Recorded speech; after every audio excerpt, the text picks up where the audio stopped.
Hello, guys. Kyle here. Welcome back to the Global Podcast. Brush joins me again today. How's it going, Brush? Yeah, not too bad, mate. Yourself? I'm okay. It's been a lot going on at Manchester United this week and even today, which we're about to get into. Um, okay, so Ronaldo has finally shown up in Manchester. He's brought his agent with him. They were at Carrington this morning. Also, Fergie was there, as was Brian Robson. Obviously, Ten Hag's going to be there. It sounds as if you're bringing Mendes with you, it means like he's trying to force his way out. United bringing Ferguson seems as if United are desperately trying to convince him to stay. I don't like that very much. If the player wants to leave, and he's found another club to go to, then we should just let him go. I don't care who he is and or how many shirts he sells. We should just cut ties with him if he wants to leave. What's your views on it then, Brush? Yeah, absolutely. I mean, that's exactly how it sounds with regards to what's going on today, with him turning up with his agent and obviously Fergie and Robbo being there. Um, I've also heard rumors that he could be loaned out, which I was kind of disgusted by. That's not an option for me at all. If he goes permanently. If not, then he gets his act together and he stays. That's kind of how I'm feeling about it. I actually thought that the preseason tour would be blinded by Ronaldo not being there and the talk would be on him, but the squad actually performed well as a team. And so some of the performances and how they were doing actually, took away from the loss of Ronaldo altogether. So I guess it's kind of like facing the music now, isn't it? We had 2 weeks where it was all nice and peaceful, and now we have to face what's happening. Yeah, I hope it gets resolved sooner rather than later. I don't want this dragging on until deadline day. Um, you mentioned there how well the team were playing in Australia. Um, Martial in particular was playing really well in the number nine position. If Ronaldo Yeah, does have to and be integrated back into the squad, is that not going to set Martial back again then? see, that's the other thing as well. I mean, because we've spoken about Martial and Rashford before, and we didn't really have much hope at all, did we? So it was nice to see a little bit of a revival from those guys. I was also impressed with the fact that Sancho has been moved over to the right hand side. Because I think we also discussed how terrible Rashford was on the right hand side. So it's nice to see him back on the left. With Martial, the talent has always been there. We've just been let down by a mixture of things, really. Obviously, under previous regimes, he was messed about positionally, and fell down the pecking order. Attitude-wise, as well, we had to question a few things. He's been unlucky also with injuries. The spell at Sevilla was an absolute disaster. So I kind of had no hope really, and I thought last season was last chance saloon for him. And this year, I thought, he's on 240K a week wages. So it's probably unlikely that somebody's going to come in for him. So the best thing we could do was try and get a note out of him. And I don't know what's happened, but he looks good. I just hope that he can take this form into the actual season. There just seems to be something about Martial and Dutch managers that they tend to get the best out of him. Uh, um, it was yes, lovely little chip as well in that first game against Liverpool. yeah, absolutely. Yes, and there is more balance to the front three now, like you say. Martial tends to perform better when he has no competition for his number nine spot, and then Yes. you kind of lose the player whenever somebody takes his place. And that's the thing. If Ronaldo comes back in and he's going to be the starter at number nine, then you probably completely lose Martial again. I It's have a feeling though that with Eric that will change. I don't think he's going to put up with these egos. Yeah, I certainly hope not. But Eric seems to be keen on keeping Ronaldo. There's a theory that one of the reasons why Ronaldo wanted to leave was because Eric told him that Ronaldo was going to be a rotational option, which obviously him and his big ego were not going to go for. I mean, listen, there comes a point where you need to accept that age is catching up with you. I know the guy has like 6% body fat and he looks amazing, but no one can reverse the aging process. The Ronaldo at 37 is not the Ronaldo of 27. So yeah, it's going to have to be a thing where we use him sparingly and effectively. We know that. Ten Hag knows that. Everyone knows that. But does Ronaldo realize that? I mean, even the goal totals, like when we actually think about it, he got those 18 goals in what, like 10 matches, maybe 12. Yeah, 12 Premier League games, and he failed Yeah. to score in 18 matches. So, Yeah, exactly. So see things like that you need to take into context as well, and you need to just sit down and have a chat with him and say, listen, you can be an important player for us, but that doesn't necessarily mean you have to start every game. We need to use you sparingly. yeah, that's the way I would see it. But yeah, he'll want to go somewhere where he's guaranteed to start and play Champions League football. But those kind of options seem to be really thin on the ground at the moment. So Well, he this is can. the other thing, Carl. I mean, because not many clubs want to take on a 37-year-old, especially on the wages he's on as well. So, it's he hasn't got too many options available to him, I don't think. And one of those is apparently Athletico, and Mm. it just shows you how desperate Ronaldo must be to leave. Uh, that he would join forces with a former foe in Diego Simeone. Uh, And also, I've also heard that there's been demonstrations over there from Atletico fans who are against the move because of his long association with Real Madrid. yeah, and and he hasn't been shy in kind of rubbing in his goals against Atletico Madrid for Madrid and Juventus in the past. He's got hat tricks against them. He has a massive tally of goals against them. Um, Yeah, yeah. And I'm hearing also that, for them to accommodate him, they would have to get rid of one or two players as well. So it's by no means an easy move. no, it's not. But if Ronaldo's desperate to leave, I hope he finds somewhere to go because I don't want Yeah. an unhappy player, especially someone who's important as him in the football world. Sitting there, you know, maybe being in and out of the team and distracting us every single week from what we're trying to do under Ten Hag. We don't want that. We want this issue resolved as soon as possible, one way or the other. um, Absolutely. The only thing in the short term, obviously, it leaves us very short, and was not much time left to go bring in someone.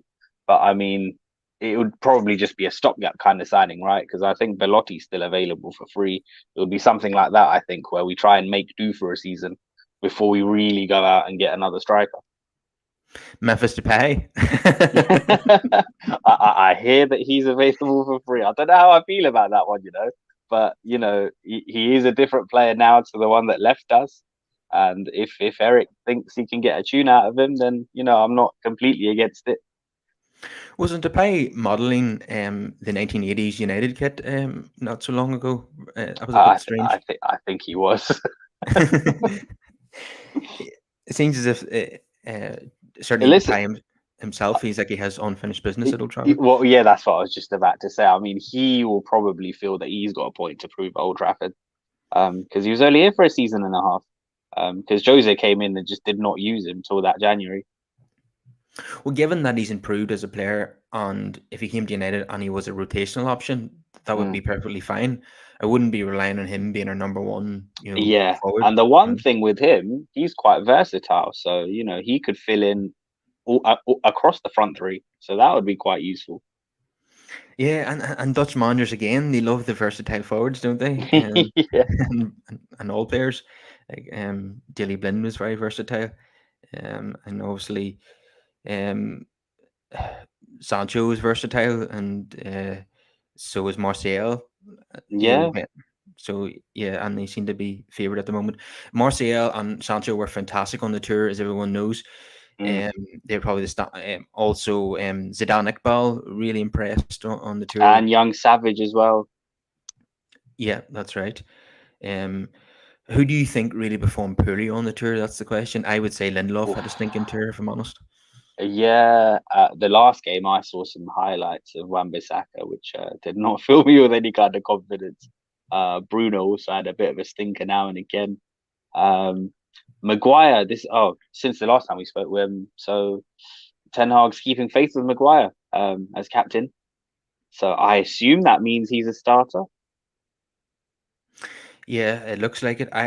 We'll get on to our predicted 11 for the Brighton game Yeah, later in the show, but yeah, it looks likely that he's going to start alongside Martinez, centre half. And Bailly would probably be shipped out.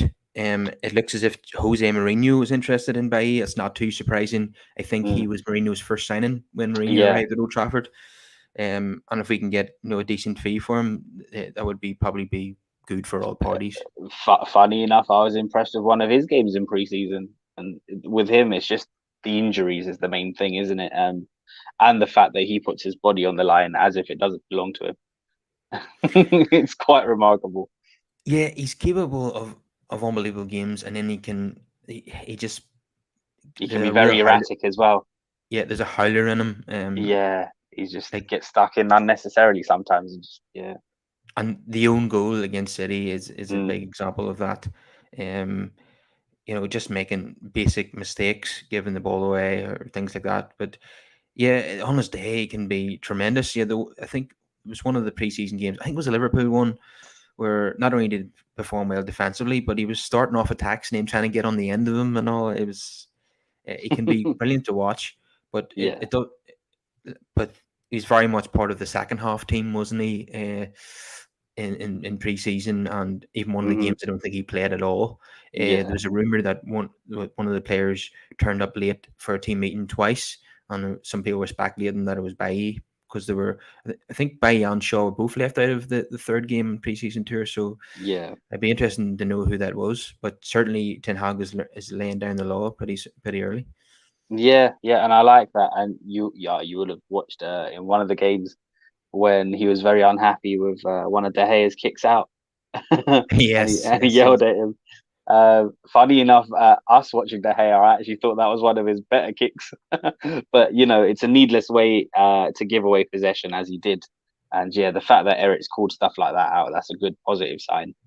I was also impressed actually at one or two things with where De Gea was on his line because you could see that he was trying to make amendments to his game. Yeah, I definitely think that Ten Hag will try to improve De Gea's distribution. I think even one of the goals we got in one of the games came from De Gea playing a nice ball out towards the halfway line, and there was lovely one-touch football then, Yeah, and ended up in the back of the net. But yeah, it looks Ten Hag's definitely going to go with De Gea this season. I don't think there's any doubt about that now. yeah, Um, yeah. But I but think that I'm not too worried about that situation at all, because I think, well, he's got 12 months left on his contract. Then we have an option, I believe. So if it doesn't work out, the smart thing might just be to release him next summer. Yeah, let's see what Ten Hag decides in the future. I certainly, Yeah. like we've talked many times, I certainly wouldn't be giving him a pay raise. If anything, he should take Well, a no, pay well, cut if he signs a yeah, new yeah. contract. Well, absolutely. That's the thing. If he wants to stay on, then he's definitely going to have to at least half those wages. Yeah, it's crazy. Yeah, we can't be giving him a new contract. And then it's an interesting situation as well, obviously with Hendo at Nottingham Forest, because if he has a good season under his belt, could he knock on the door? Do we think give him a chance? Yeah, well, they certainly haven't cut ties with Henderson. They've left the door open Yeah, for him to come back. So yeah. it's certainly. There's no fee agreed. There's no obligation to buy. So it's very much in his hands. If he has a great season, then it could all fall into place. Yeah, it certainly doesn't say that that Ten Hag and the club are putting all their eggs in the De Gea basket. There's certain De Gea Hmm. is on trial a wee bit, so to speak, this season. So Yeah, pretty much. And I mean, a lot of people have speculated, and only time will tell, right? But yeah. well, let's see how it goes. So there's an opportunity here to raise some cash by selling by Wan Bissaka. Probably not much cash for selling Phil Jones. Um, yeah, and maybe a few others. Brandon Williams, Brighton apparently offering 15 million for him. So That's fantastic. If we can get 15 for Brandon, I think that's good for all parties. yeah, because we want to add as much money as possible to the transfer kitty because you know if even if we do sign De Jong, we want to have some more money to spend on a forward. Definitely if Ronaldo leaves. So I just want to talk a wee bit about the De Jong situation. It's I know it's tedious, but it's really hard to avoid these days because Gary Neville's now been given his insight on the De Jong situation. Gary Neville says De Jong should consider legal action against Barcelona, and all players should be behind him. A club spending fortunes on new players whilst not paying the ones they have under contract their full money is immoral and a breach of FIFA Pro rules. Should if or is a breach, and he says FIFA Pro should be all over bullying like this and stop it. FIFA Pro, I think, is the players' union. Um, yeah, it's an interesting one. I wonder maybe him and his agents have decided not to sue Barcelona because such legal action would not get resolved in time for the transfer window ending. No, it And wouldn't. It would be a long, drawn out process, and it would just take up a lot of money as well in itself. yeah, and he'd be sitting there taking. He could be sitting there for a whole season whilst taking legal action against his own employer. It would be a Yeah. very, very uncomfortable situation. He's so what Barcelona are offering at the minute is they want to take a 40% pay cut. They're not going to pay him the deferred wages, and now Xavi is talking about him playing at centre back. I mean, if that doesn't scream "We want rid of you," I don't know what does. So Yeah, that's basically what it is, isn't it? They're trying to force him out without saying it, basically. yeah, I mean, and if anyone still believes that he's desperate to stay at Barcelona, I mean, Mm. they're not serious because if in any walk of life, if your employer was treating you this way, you would slowly start to move towards the door. It's an absolute shambles at Barcelona at the moment as well, and what they're doing. Honestly, if they were a smaller club, they wouldn't be allowed to get away with this. I think it speaks to their arrogance because of their size, and also because they understand their value to not only La Liga but the Spanish economy in general. I think they know that they're too big to tank, and there's a sense of arrogance that comes with that. I compare it to when the banks were being reckless and reliant on government bailouts. Yeah, they've been completely reckless with their finances. Everyone knows Yeah, the extraordinary fees they were paying for players like and even Dembele, now, mate, even with some of Coutinho. the signings, it makes absolutely no sense in a footballing context. I Lewandowski's a wonderful footballer, but he's also turning 34 next month. To give a 34-year-old a 4-year contract to me is a bit mad. Yeah, it doesn't seem as if they've learned from their mistakes at all, and they Yeah, and basically. not to mention the fact that they've spent what 50 million euros on him. Works out about 42.5 million pounds. Yeah, and they've they seem to have taken out a mortgage on their own company. They've Yeah. sold their future TV rights and stuff like that. Oh, they're selling off so much, so much. It's a huge gamble because, for all of this to pay off, they need to be successful in the immediate future. And we're talking like, not only consistent Champions League qualification, but they need to start winning things. Yeah, I mean they've basically gambled their future on winning things next season and Yeah. season after. You know, if that doesn't happen, they could be in serious financial trouble. Yeah. And Um, when I look at that squad, I don't think they're ready really to compete. They'll be there or thereabouts, but yeah, it's difficult. It's difficult. yeah, and I think they really need to sell De Jong to balance the books. But De Jong's just not going to budge until he's paid the money that he's owed, and he's just right to Which do is that. totally understandable. I mean, he's not the only one either. I know Frankie, because of all the transfer speculation, that's been the one that's highlighted. But so many of their players are owed wages. Yeah, because they all agreed to defer the wages during the pandemic, when Yeah, Barcelona I, didn't I have was any I was funds. reading about what Gerard Piqué's owed, and it's eye-watering. Yeah, so they thought that if they could push De Jong out, then he won't ask for the deferred wages, but they thought wrong. I don't know how that's going to be resolved in the short term because if they're only offering him 3 million and he's owed 17 million. Yeah, uh, it's mental to not even to not even stop up half. it could be a situation, where they kind of pay him off in installments. Where they. Yeah, I mean,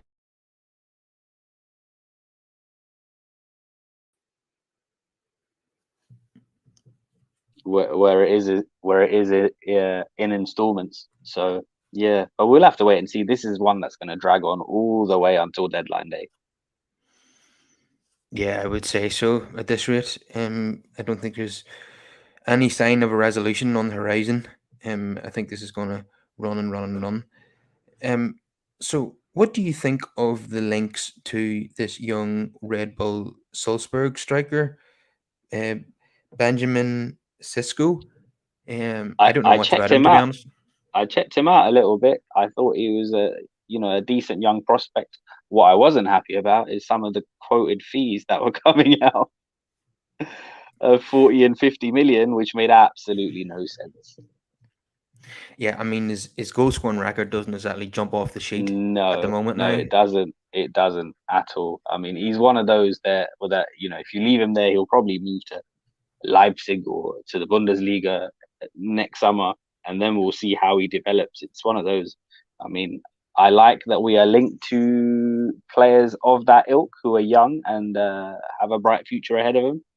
But yeah, the fees being quoted are ridiculous. Yeah, and and his goal scoring record suggests that he's still just a prospect, and Yeah, the transfer fee should reflect that. We should not be paying 40, 50 million for it. absolutely. This is the kind of signing you make if the fee was sensible. It's the kind of signing you make where you even perhaps send him back out on loan. Yeah, definitely, and yeah, it's hard to get excited about at the moment about Mm, signing young players and then loaning them out. We want to have players that go straight into our starting 11 right now. Um, exactly. Yeah. so where do you see the Anthony situation? Do you think that's kind of dead in the water now? Are Ajax going to price him out of that transfer? Yeah, I think that's definitely we're priced out of it now because they would want what like 70 odd million. And also in pre-season with the switch for with Sancho going to the right hand side, I don't see it as an urgent signing. It's more of a luxury and one that can wait. Yeah, yeah, I was thinking that myself. Uh, I wanted Sancho to play on the right last season. Now Ten Hag is playing him there, and Mm, it kind of makes it less, vital to sign a right winger now. I think the priority should be probably be replacing Ronaldo, with a yeah, number 9 option. I would say, because not, I mean, Rashford, Sancho, and Martial can play on the left. Sancho obviously will probably play most of the season on the right.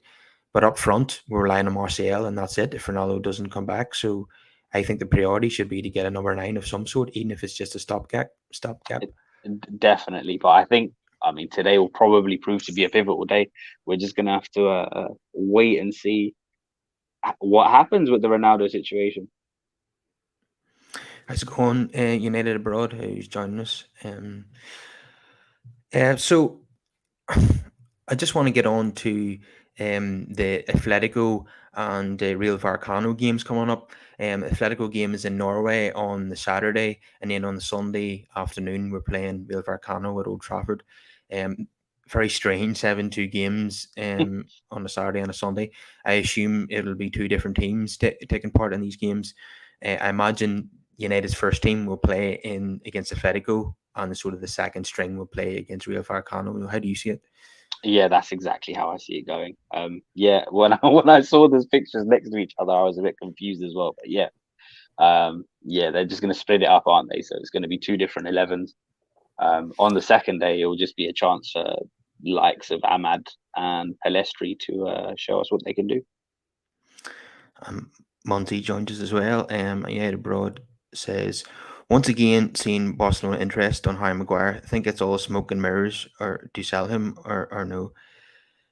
I wouldn't be surprised if they're interested because Barcelona seem to be interested in a lot of players you wouldn't expect them to be interested in. But I think from what I've heard, Ten Hag has firmly turned that offer down. He wants to keep Harry Maguire. So I, I think they're also in the process of trying to sign Jules Koundé. yeah, that's right. It looked as if he was going to go to Chelsea, but Barcelona have upped their bid, and I think his preference is probably to stay in Spain. So it looks like they get that deal done Yeah. as well. This is crazy. I mean, all these players It's are signing. absolute madness. It's madness as well because they're hijacking deals from other clubs, and players are somehow convinced to go to Barca, and so the selling club are kind of stuck as well and forced to negotiate with Barca, who often put together packages that are less valuable than the other clubs bidding. It's a wonder the new players who've agreed to join Barca this summer are not concerned about the fact they're not paying their current players what the amount that they were contracted to pay them. Um, you know, there's not and the fact that Barcelona struggle to register players sometimes under La Liga rules. Does this not the players this summer not become weary of that type of thing? It's clearly not. Yeah, I don't know. I think they probably just have faith in the contract. I think that eventually they'll get paid. With people like Lewandowski, I think because he's on the at the tail end of his career, he's probably not too worried about the finances involved. No, probably not. But yeah, it's just it's a I just can't believe it. It's mind-boggling to the rest of us, isn't it? It makes no sense. Yes, and all this just makes me absolutely certain that they have to sell. I mean, and there's no other club in for Frankie de Jong, so eventually this has to get done one way or Yeah, that's another. the thing. Because initially my worry was that Man City would suit in, but then obviously they went and got Calvin Phillips, so they don't need a Frankie anymore. Yeah, and they're stacked with fantastic midfield players. He probably wouldn't even be guaranteed to start the Man City. And then the Um, other alternative, I thought maybe Bayern, but then Bayern went and got Gravenberch, which was a smart move. You pretty much got Frankie, but 5 years younger, and all wrapped up for about 30 million net spend. yeah, we were linked with the whole Ajax team, and it turned Bayern have signed more Ajax players than us. Um, Yeah, Mazraoui's gone there. United Abroad says Frankie is getting paid in chiclets gum, and IOUs. Yet Lewandowski said no problem. I know it's mind boggling, like you say. But yeah, maybe in Lewandowski's case, he's a very rich man as it is, Yeah, and he's not too worried about Barcelona potentially in the future not paying him everything that he's owed.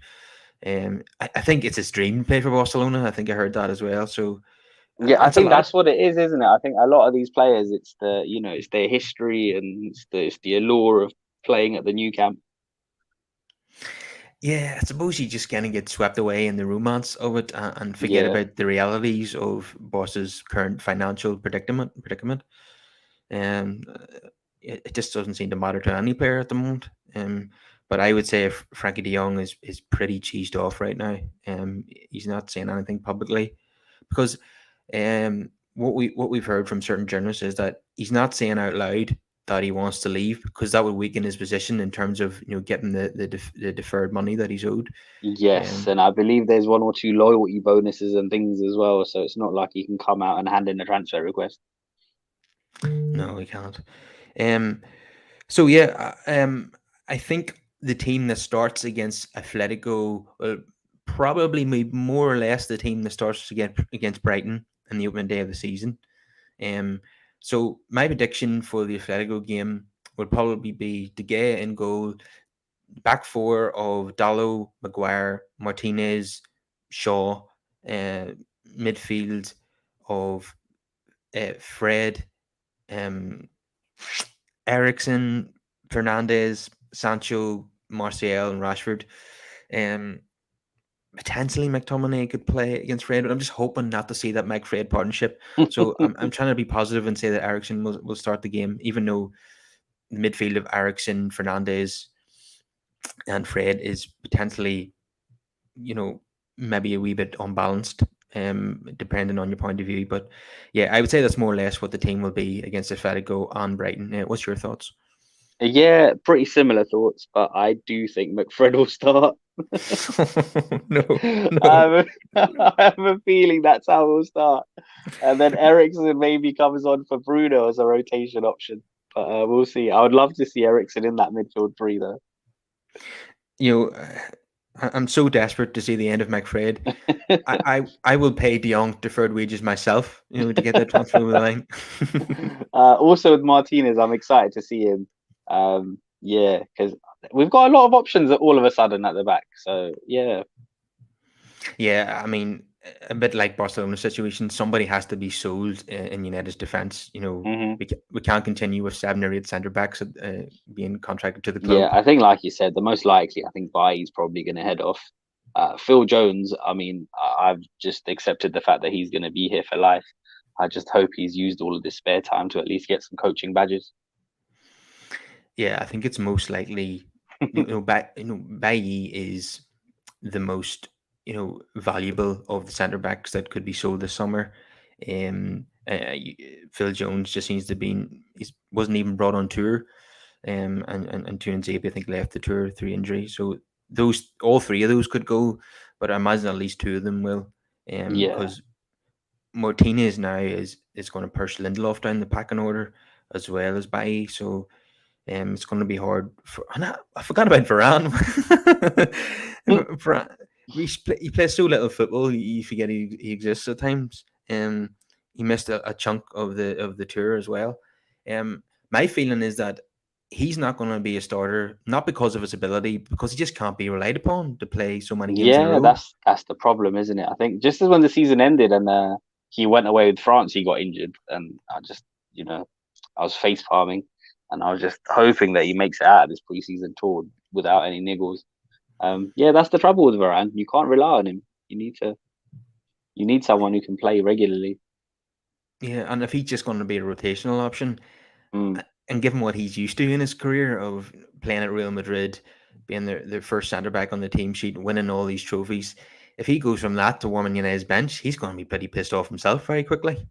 yeah, but again, it's a situation where he's on big money as well.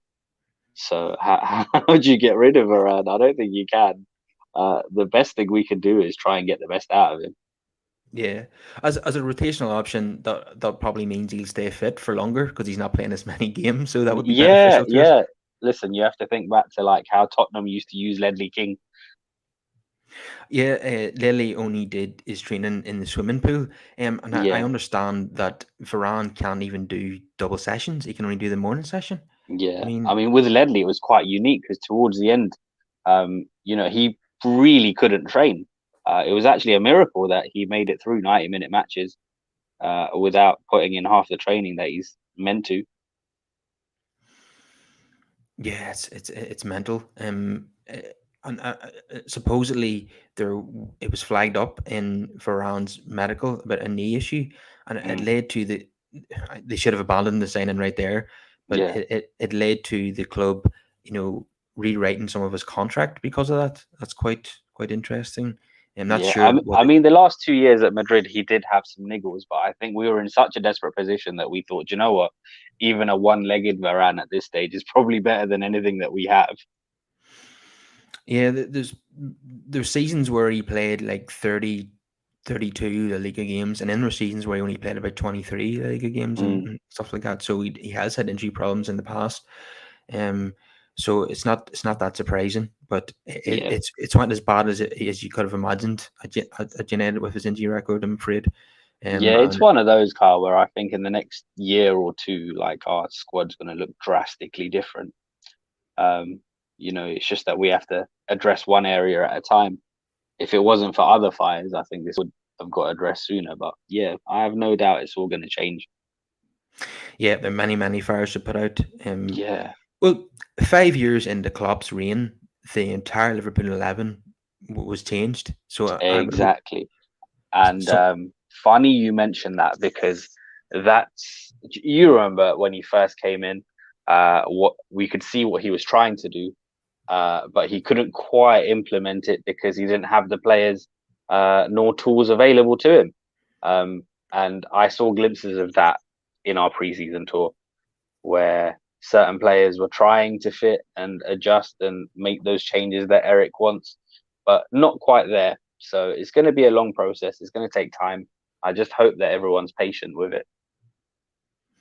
Yeah, I mean, he was operating with Dejan Lovren and Ricky Lambert and people like that. Adam Lalana. Yeah, yeah, all the Ben Rogers cast-offs. And, Yeah, and so Jamaica is in the house. Big up, lads. Says Jogo Manchester.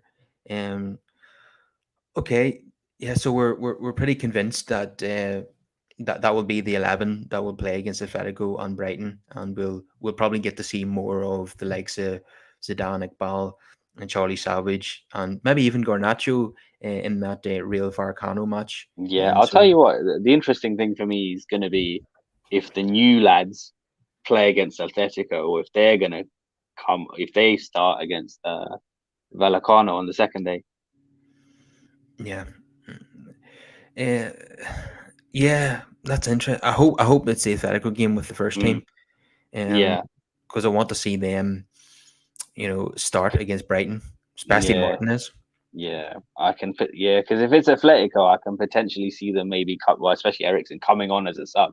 Whereas if it was the second day, I can see him just being thrown in from the start. Yeah, and I'm desperate for Martinez to start against Brighton because Lindelof has been a disaster on the tour, Yeah, and which isn't a surprise to anyone. And if Ten Hag wants to play a high line, you can't have two slow centre backs if you want to play a yeah. high line. Because all the beat our press teams are just going to launch the ball over the top, and if you do that against a slow back four, you're going to get goals. Mm, You know, Absolutely. And he's so standoffish as well. There's just no aggression to his game. yeah, he's so passive.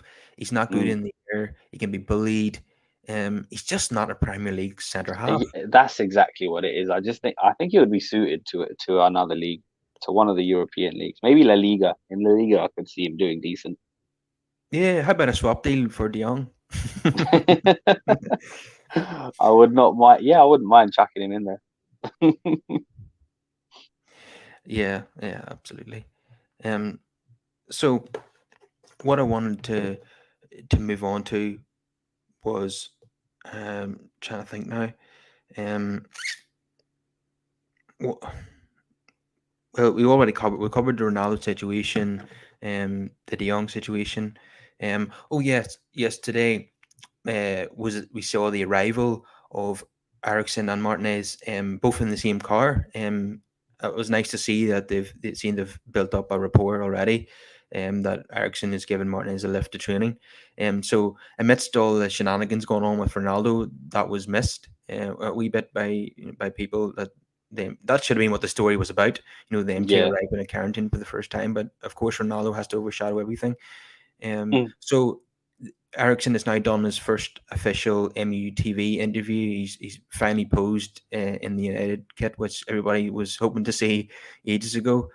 So I must say though, and I don't mean this in a negative way, but Ericsson in a wearing the red Man United shirt, it looks a bit strange, but in a good way, because we're so used to him in the white of Spurs, and he's played for Inter Milan obviously as well in Denmark.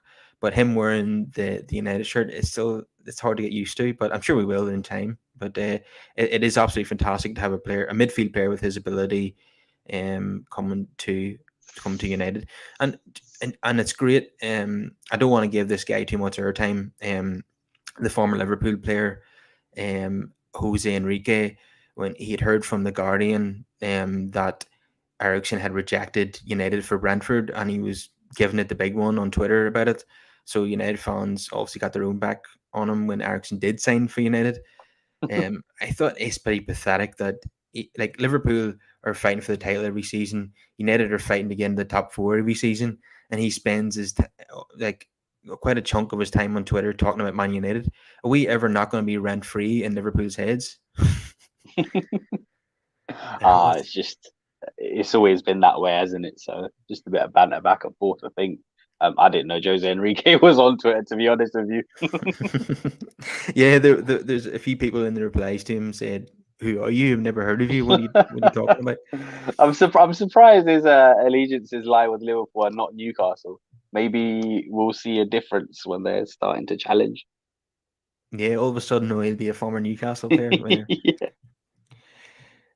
Yeah, absolutely. Yeah, no, I'm very happy about the Ericsson one. And like you say, it is a shame that all this other stuff is overshadowing that today, because that really should be the focus. 'Cause what a wonderful story as well, after everything he's been through and to, arrive. Yeah, it's a proper feel good story. I just hope that it goes well. Yeah, I have to admit, have a slight concern about his health issues. I hope Mm. that never, happens again. What happened at the Euros? Um, in some countries he's not even allowed to play football, so it's pretty serious. Yeah, but I mean, Daily Blind plays with a pacemaker, Yeah, that's and right. yeah, so yeah, I'm not too concerned. I mean, obviously in Italy the rules are different, which is why they had to cancel the contract.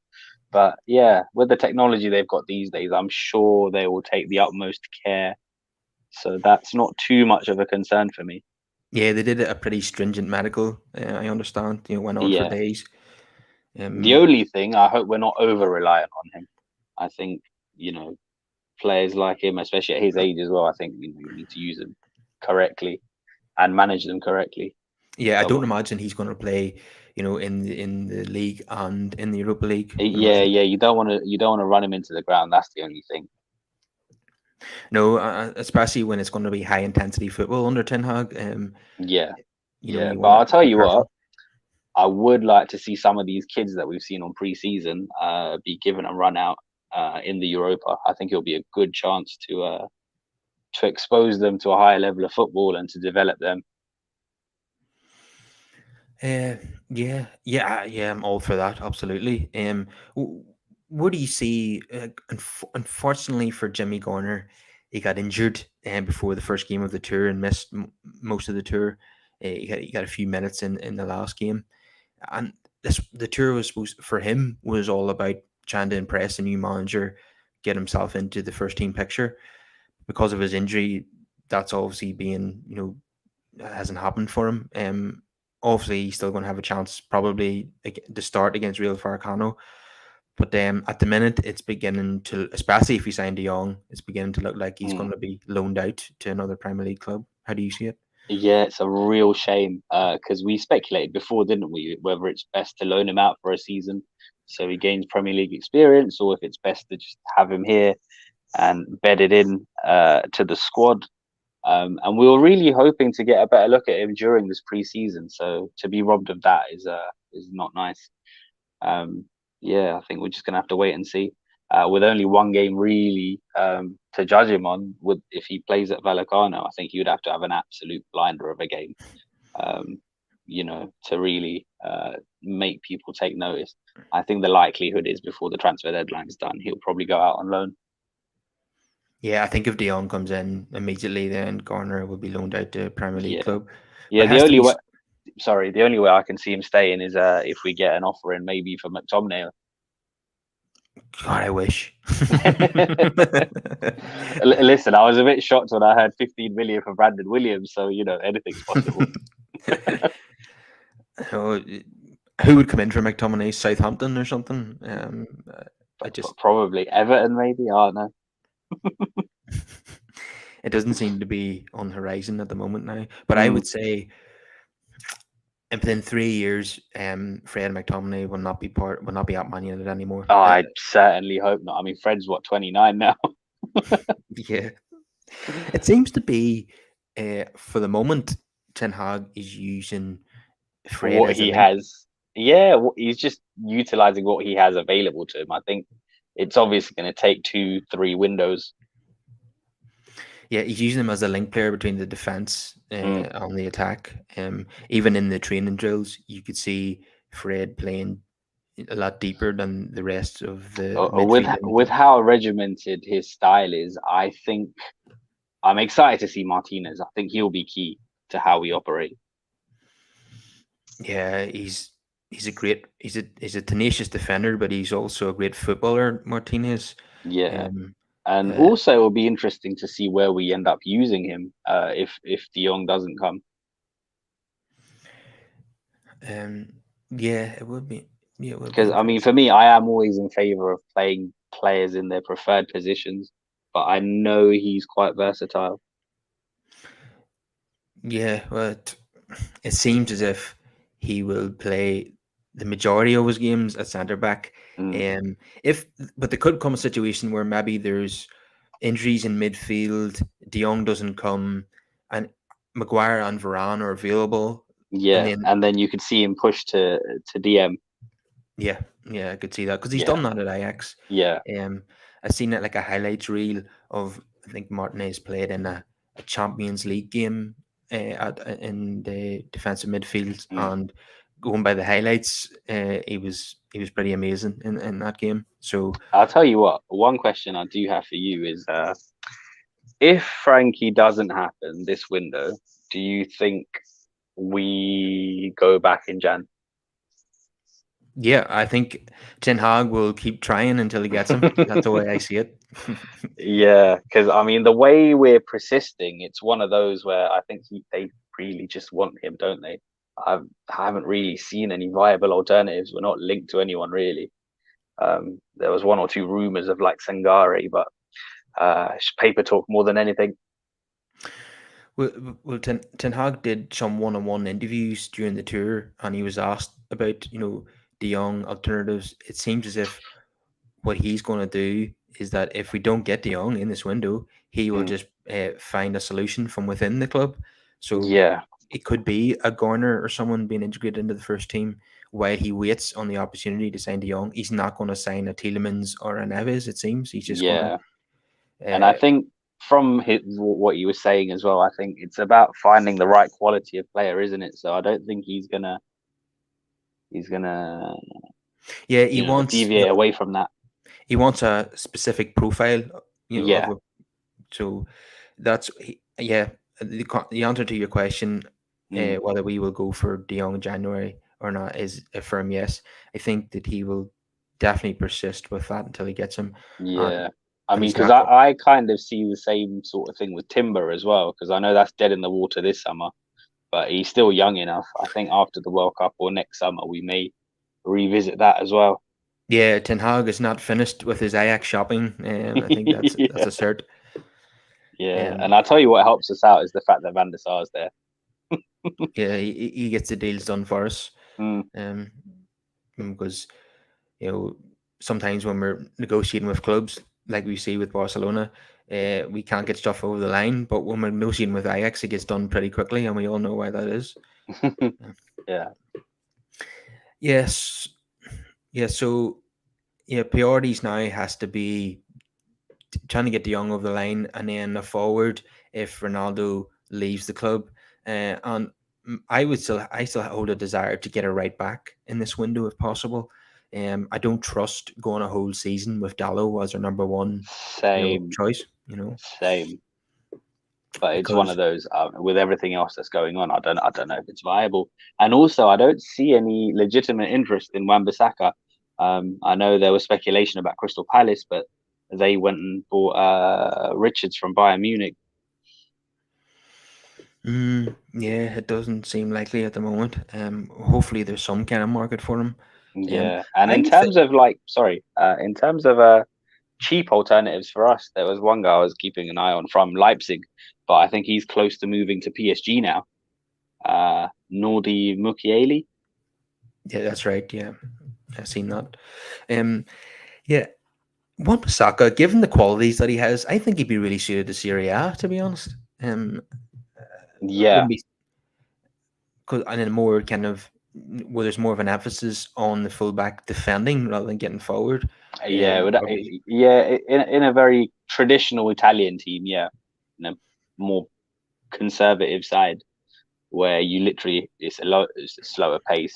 There's not that much emphasis on getting forward, and you just have to be really good defensively. yeah, we should do a deal with Mourinho. He wants Bailly, as we know, so we should do like a buy one get one half price deal with Wan-Bissaka and Bailly. I think the trouble is though with Roma, I think they are. I think they have Spinazzola, don't they? Who had that horrific injury, but he was brilliant last summer at the Euros.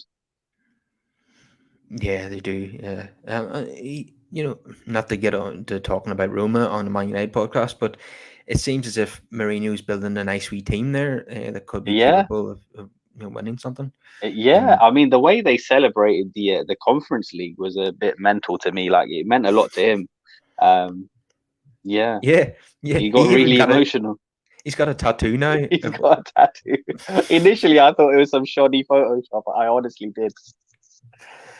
Yeah, Uh, he's got a tattoo of the Champions League, the Europa League, and the Europa Conference League now on his arm. Must be some kind of midlife crisis. Do you know what it is? I think because of how successful he's been, and then it all started to go wrong for him. I think now he just really appreciates winning again. So he probably just sees the value in trophies because he Yeah, doesn't know where the next one's going to come from. and them signing Paulo Dybala was like, you've had to sign a Ronaldo. It's Mm. absolutely huge for them. Oh Um, yeah, because I also heard that they broke the shirt sales in Italy because the previous record was held by Ronaldo for single day shirt sales, and Dybala's overtaken that. well, that sums it up. Um, if he could win a Serie A title with Roma, we'd never hear the end of it Oh, from him. that would be huge. They haven't won one since what 2000. That would be massive. Yeah, they seem to be, spending a reasonable amount of money. They brought in a big name coach, so I suppose it's a case of now or never if they're going to win the Serie A. This is the real opportunity for them because Juventus's dominance has disappeared. They're just about making top four now. It's a fight out Yeah. between the Milan teams and Napoli to win the league. So if Roma can improve their squad on last season, there's no reason why they can't eventually challenge. But Yeah, it makes it very interesting. I mean, if and like I say, if Mourinho achieved that, we would never hear the end of it. In every interview, he'd remind us Ever. of it. I mean, we already don't hear the end of it whenever he speaks now, to be honest. Yeah, And yeah, I'm sure he'll be reminding us that he's the only manager to win all European trophies. yeah, and that still the second place finish Manchester United was the greatest achievement of his career. uh, Yeah, yeah, you could make a case for that. All things considered. We can make a case that it was a good achievement, but I wouldn't say it's the best achievement of his career, no, given the no. trophies that he's won. But you could make a case that he did really well given the squad that he had. But we also have to keep in mind that he spent a hell of a lot of money when he was here. Yeah, has every manager, and it Yeah. hasn't worked out. The only difference now is Ed Woodward is gone, Matt Judge is gone. Mm, Um, Richard Arnold, we're hoping is going to be different. John Murdoch's still very, very raw in terms of being a football director. I mean, yeah. clearly it's not going well if they're bringing in a solicitor who's the brother of a footballer to come and help him out. Yeah. Dorn Fletcher is still on the training ground. What is that all about? At this point, I've stopped questioning it. I just want Fletch to just, do what it is that he does, and hope that he does it to the best of his ability. Apparently, Ranić wasn't too happy with Fletcher, barking out orders on the touchline. If he tries that under Ten Hag, it could get pretty tasty. Yeah. Well, I mean, the thing with Ten Hag is, yeah, I think he will be a lot more disciplined, right? So, yeah, I think he will dictate what he wants everyone to do. So if he's not happy, I'm sure Fletcher's role will change. Yeah, it certainly seems as if Ten Hag has got the balance right. Yeah. He's very, very strict in his approach. He's direct in his approach, like we've seen. Yeah. But also he's been giving the players a day off here and there, so he's Mm. carefully managing them. Yeah, and I You like some of the changes he's made already, like even with implementing his 5 rules and stuff regarding dietary requirements, things like that, making sure everyone's in line, and they're not doing their own thing like they were before. I think he put a ban on like personalized chefs and stuff, and everyone has a set menu. yeah, and another thing that's been called into question is the personalized physios and all as well. You Yeah, know, yeah, all of that stuff. No alcohol on game day, game weeks or whatever. I mean, that kind of stuff should have been, known to the players anyway. But yeah, yeah. someone tell Luke Shaw to stop drinking pints. Oh, bless him. Do you know what? To be fair to Luke, I just think he just hasn't got the body type. Honestly, I think that's what it is. Wayne Rooney, like in his prime, right? When we used to look at Wayne, he kind of looked like a Sunday League bum player. Like like some like some players, I think they're just unfortunate. They're just not genetically gifted, like the Nanis and the Cristianos. where they can go to the gym and just look amazing. Yeah, and when that type of player retires, then they just balloon out, don't they? You cannot. Yeah, Yeah, yeah. I mean, imagine. if you look at Rooney now, he looks way older than Cristiano, who's Yeah, it's actually older than him. crazy. Yeah, Rooney's now on to a second managerial job, and Ronaldo's still playing at the top level. It's Yeah, yeah, it's crazy. crazy. And then like the genetics thing, because I mean, I've seen Clarence Seedorf play in like these charity matches, and he must be what mid 40s now, and he looks amazing. He looks better than people half his age.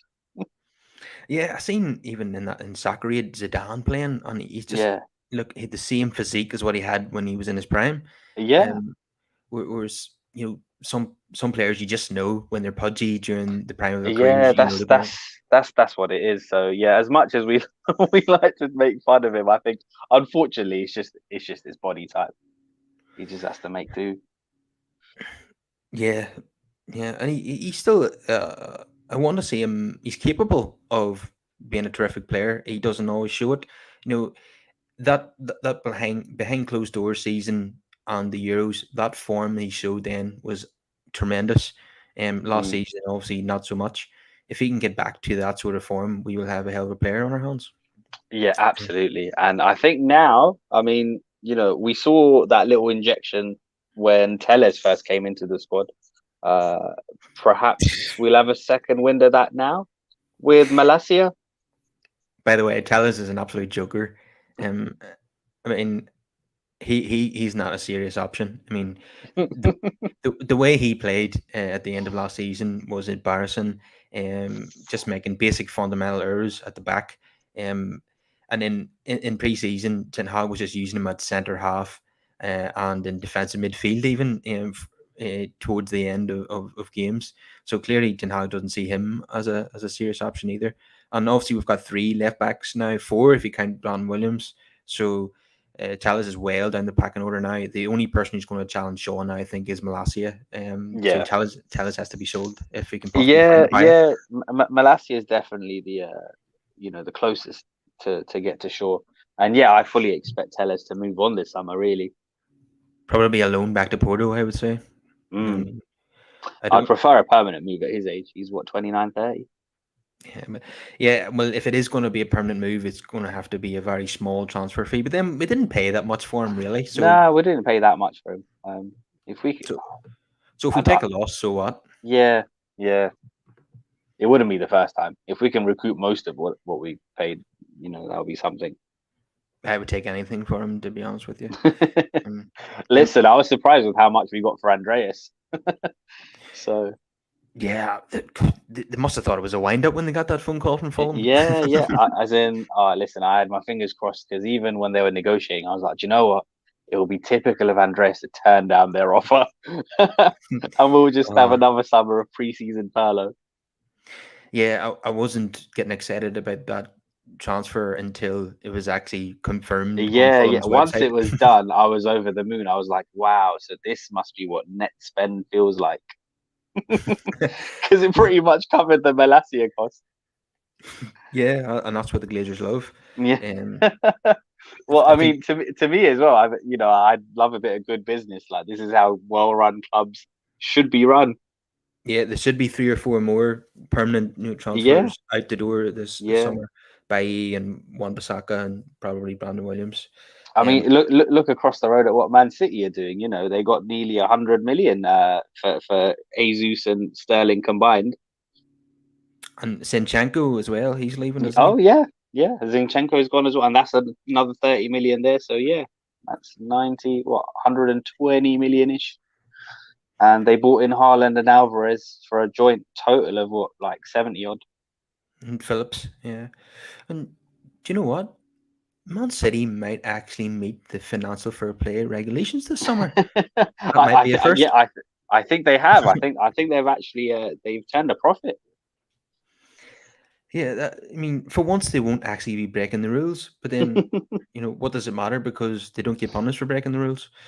Um, yeah, so still a lot to resolve in this transfer window in terms of ingoings and outgoings, not least the De Jong and Ronaldo situations. Um, but I can't wait to get back to playing games and hopefully winning games, and we can stop talking about transfers. I'm totally bored of transfer window now, if I'm being honest with you. Same. But yeah, unfortunately for us, the two sagas that are ongoing are going to be ones that drag all the way to the end. Yeah, probably. Well, the Frankie thing I'm prepared for. That's absolutely going to keep going on. I've just stopped paying attention now. I try and unplug from the daily transfer gossip. What I try to do is I'll check Sky Sports every couple of days to see if there's any genuine updates or changes to the situation. Yeah, and you get kind of the likes of Fabrizio just regurgitating the same It's just story the on. same thing every day. Yeah, it's not an update. Like you're just telling me the same thing you told me the day before. Yeah, slightly reworded, but essentially the Yeah, same thing. reworded. That's what it is. Yeah, Essentially the same thing. yeah. It's really really dull now. Just even talking about Jong and Ronaldo. To be honest, let's just get on Yeah. with playing some games. Um. So, we definitely want 6 points from Brighton and Brentford, but Mm. Liverpool, we know we'd probably take a draw there, wouldn't we? That's the first real test. Well, I mean, if our form last season is anything to go by, all of the games are going to be tests. But you know what I mean. Yeah. We should on paper overcome the first two. But yeah, Liverpool will be a real test. That's where we will see how far off we are of where we need to get to. Yeah, last season we were thrashed 4-0 and 5-0 by Liverpool. If we can Mm. turn that into a draw, then that's huge progress. And Huge. yeah, and I know obviously they've got Darwin Nunes coming in, and it's going to take a little while for him to bed in, but they've also got Diogo Jota. So if they wanted to just go back to how they played last season, they can, and everyone's comfortable and know each other. Yeah, and even though they had Luis Diaz last Yeah, season, I imagine he will basically be a direct replacement for Mane on. Yeah. yeah, pretty much. And it's kind of a masterstroke actually with what they did bringing him in January, because he had a 6 month settling in period, which he didn't even really need in the end, because he just took like a duck to water. But yeah, he had those 6 months where there was no pressure really, because Mane was there to cover in case he wasn't up to task. And now he's just there, he's comfortable. Yeah, and us as United fans have been criticised for getting excited about our pre-season results. Mm. Um, but as soon as Nunez scores a hat trick on tour, the Liverpool fans are getting very excited. So, um, To be honest, I'm not going to lie to you. I did think it was a bit crazy from our family. For me, it just highlighted how bad the football's been. That we're this excited about preseason.